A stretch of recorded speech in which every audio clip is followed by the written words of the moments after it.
everyone, welcome to the channel Knowledge Star, Continuous Knowledge Excellence. My name is Richa Bathla. In this video, we will get to know about how can one be effective in conducting meetings, which will be explained by our expert Ms. Richa Bathla, ex-Key Account Manager, Cambridge University Press and Assessment India, International Exchange Program, Trainer, Motivational Speaker, Personality Development Coach and Entrepreneur. So, to get complete information, watch full video without skip. If you are a team leader, how can you improve on the meetings? If you are an individual contributor, that means you do not have a team with you, you just work and share your report with the reporting manager, then how can you be effective in conducting meetings and taking your right actions? So here are the steps. The very first thing is, whenever you are thinking, let's meet, when you decide with your team members or your seniors or your juniors, let's meet and discuss on this. Before asking them, first ask yourself, is it necessary to do a meeting? Determine if it is necessary to do a meeting. Like, ask yourself, can this work be done on a text message? Can this work be done on a telephonic call? Can this message be done on just writing an email and giving a set of instructions? Or do we really need to meet? Ask it. If you think this is not a need, you can take a second opinion with the person you want to meet. Hey, instead of catching up with 5 more people, can we just write an email with all set of instructions? Because at times we are just meeting for every small thing and we have to avoid it. So the very first step is to determine if the meeting is necessary. Now, invite only the people that needs to be there. This is also very important. Sometimes we invite everybody, people who have to give opinions and people who do not have to give opinions, people who are just sitting for the sake of sitting. So it is very important that we only invite those people who are going to be participative, who are going to add some value, or who are going to do some actions after that meeting. For example, there is a meeting happening. Suppose while we were planning for this webinars, there was a lot of discussion to happen internally, that what topics to be picked, when should we do the meeting, when should we do the webinars, what should be the timing, what should be the fee structure, how should we execute, what should be the... So there were a number of questions in mind before organizing the meeting. Now, there could be one way that we call the entire Cellnet team, that, okay, this is what Cellnet is going to start with a session of webinar. They are choosing the trainers and we are going to invite the so-and-so trainer and we are going to send the invitation to the participants. We are calling the entire 50, 60 or 100 people in the organization. Not required, obviously not required. Then we thought, okay, let's cut down to just 10 people in the marketing team because this is going to be more about promotion. So we will call the marketing team people. This is how we are going to do. And there are suppose 15 people in the marketing team. Do we require all 15 to take this decision? Maybe not. So maybe while deciding on this plan, we just required 3 people. One who had to take a decision, that could be the head of the organization who will say yes or no, a person who is proposing a plan, and a person who could do some campaigning for the organization or a promotion, who can give some more ideas or a value add. So when we are very selective of choosing the people to be a part of the meeting, it benefits many people in many ways. Number one benefit is the person who is going to be a part of the meeting, the time of that person is saved because the person is not doing anything. They're just sitting. So that person can do something else during that time. Also, sometimes when people, the unnecessary or unwanted people become the part of the meeting and they keep on adding points which are not important, is wasting the time of other people, is lengthening the duration of the meeting. A meeting that can be closed in 15 minutes is now getting over in 1 hour because we have invited 10 more people to give their views and everybody want to add their meaning, and even when it is not important. So because we have to be choosy in picking up the people, we should be thinking that who should we call for the meeting and who should we not call for the meeting, and this can help in making the meeting more effective. The third point comes is set a clear agenda. That means, why are we meeting? The purpose. Why are we meeting? So, agenda, the moderator of the meeting, that means the person who is going to conduct the meeting, the person who is going to send the invites to the people. It is always a good habit. Sometimes we do it, sometimes we don't do it, but it's always a good habit to set a clear agenda. So, for example, how can you write it? So, there is a meeting scheduled between A, B, C, and D with the purpose to discuss on the next marketing budget of the organization. So this is the clear agenda we are going to discuss on the next marketing budget. Or you may use any language. This is the way you write emails. You may write the agenda of the meeting with a bold as a subject, and then you may also write who are going to be the invitees, what is going to be the duration. But what all is very important is knowing the clear agenda. Sometimes we just send the invite without even telling why we are meeting. People come clueless in the meeting. And we do it because of many reasons. We don't have time. Sometimes we think that why is it important to write? Just send the invite. हम 3 calendars पे जाएंगे, Google Meet पे जाएंगे, whatever way it works for us. We'll block the calendar for everybody without even writing a statement, 1 line, 2 line, 3 line, that why are we meeting? Even if it is for juniors, even if they just have to absorb, they are not going to give any value add there. They should know why they are coming to the meeting. So that if there is something that they have to be prepared for, they can prepare in advance. They are not become alien in the meeting and they don't know what we are talking about. So setting a clear agenda will help everybody to come prepared for the meeting. Come up with a schedule, what time we are doing which meeting.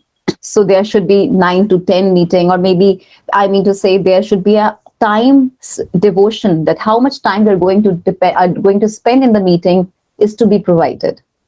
Okay, let's meet at 9 o'clock. But when is it going to get over? No clue. It could be 10, it could be 11, it could be 12:30, it could be whatever time. So today's session, suppose we are having, if we say that, okay, we are starting at 11, without giving you any clue when it is going to end. So people who really want to join, but then they have other commitment also after 1 or 2 hours, they might not join because they have no clue when it is going to get end. So when this happens in a formal setup, like with the client we are talking to, or in a webinar like this, it is equally very important when we are doing internal meetings. Respecting the time of everybody, whatever is the designation, whatever is the hierarchy, whatever is the title, does not matter. Everybody's time is precious. Everybody has to do many things in the organization. So scheduling it is very important. And scheduling in a manner that we are respecting everybody's time. We should know which meetings to be scheduled in the first half of the day and which meetings can be scheduled in the second half of the day. If suppose as a leader of my team, I spend first, and I have personally experienced that there were times that our bosses used to schedule meeting right at 9:30 a.m. and that there was no end to the meeting. If the boss has to speak as much as possible, the meeting was ending till 11:30, 12 o'clock. And we had to go to schools, we had to meet our customers. Wait. Are you worried about your project, training, dissertation, internship?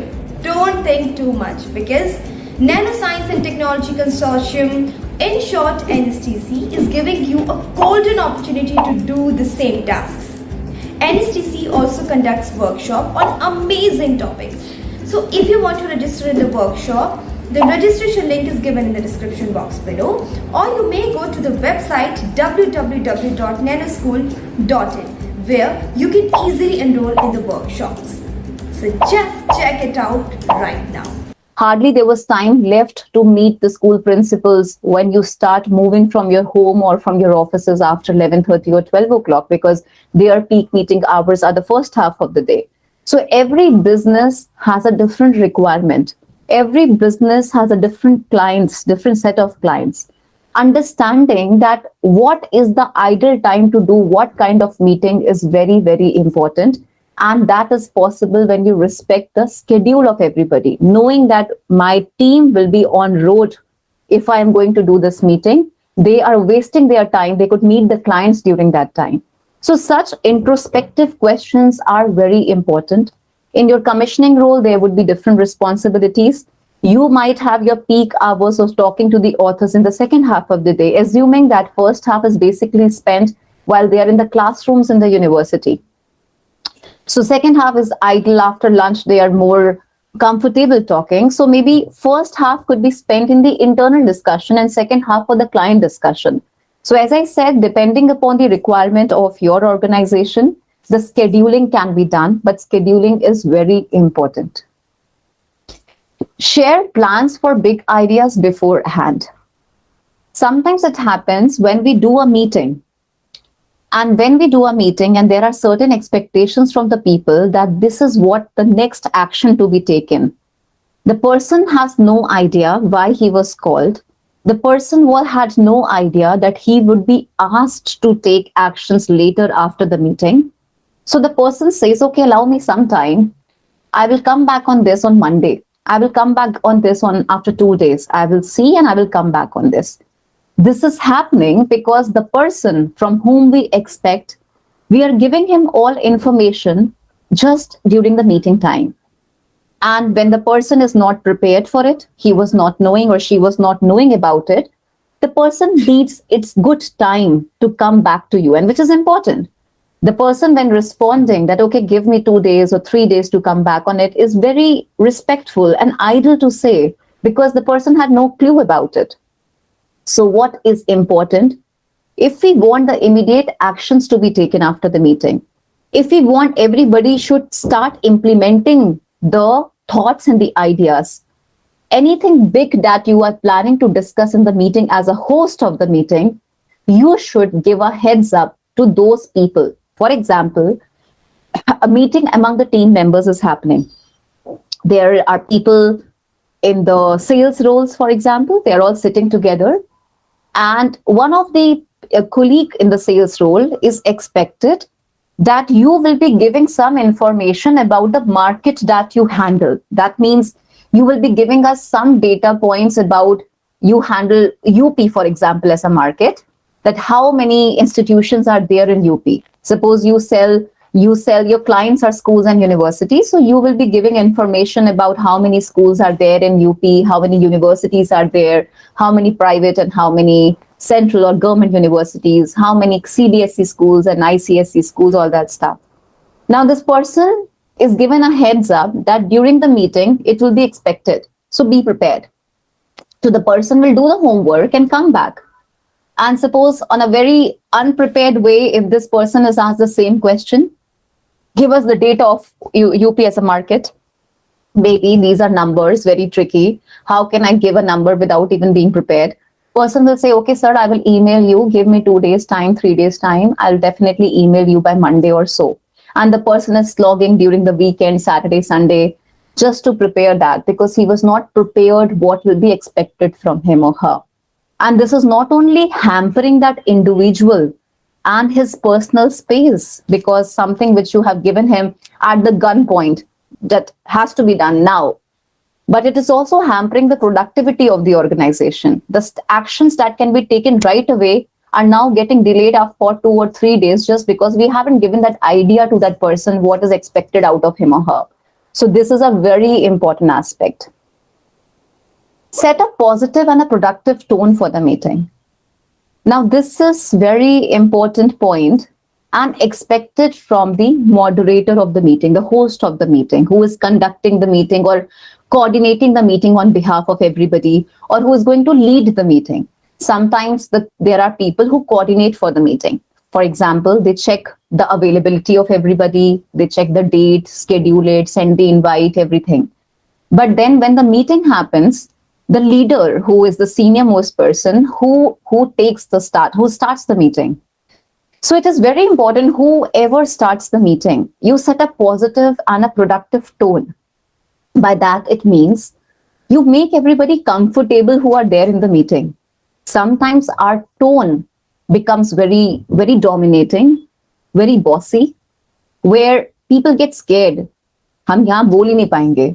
यहाँ पे boss आज गुस्से में है या boss की tone ऐसी थी या इनके सामने तो बोला ही नहीं जाता. Just because your tone of the meeting, your tone of your voice, the way you are sharing the message is so dominating or threatening for the people that the people who are young in their careers, who are new in their career, this becomes so threatening for them that they don't even open their mouth. They don't even speak in the meeting just because they feel threatened. They feel a fear, anxiety that I would be judged if I will be talking about it.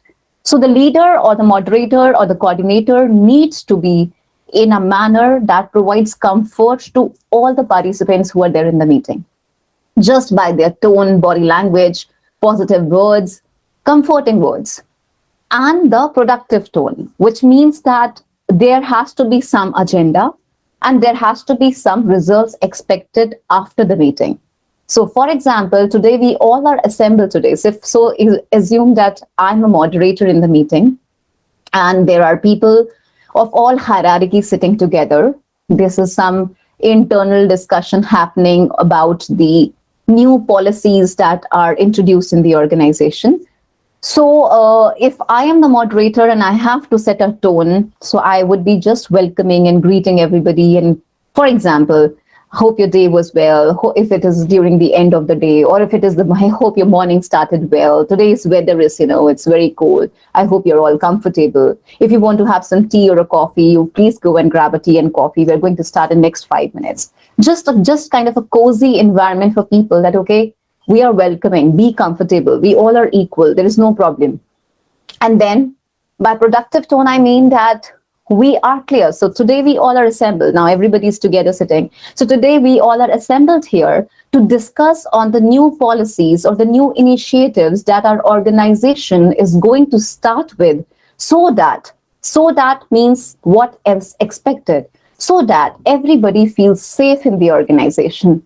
Everybody feels home in the organization.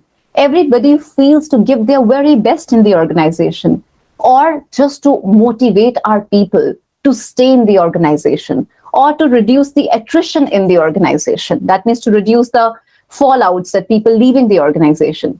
So when we set a productive tone, people get to know why they are here and what is expected after the meeting. So this is what are the ways that how we can work on improving our meetings, making it more productive.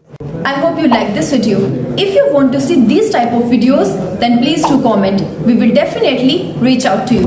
Subscribe to the channel Knowledge Star and also hit the bell icon to never miss an update. Thank you. For more updates, subscribe to our channel, click the links shown on the screen to stay connected.